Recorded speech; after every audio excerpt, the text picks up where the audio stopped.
Hi, we are starting a series of tutorial videos about the Counos X.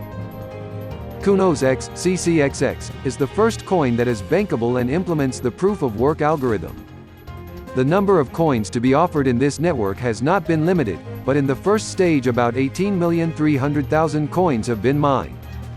In the following stages, in case the duration between two mined blocks is more than 2 minutes, the first block after it will be rewarded 0.035 coins. Other blocks will not be rewarded. In other words, the maximum of 25 coins will be generated in a day. Though keep in mind that it will take hundreds and hundreds of years for this source to max out and get to 21 million.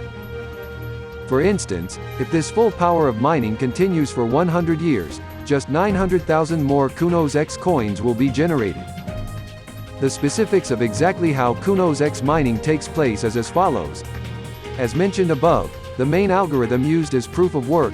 However, because of some extra requirements for miners, it would be more accurate to say that the used algorithm is a mixture of proof of work and proof of stake.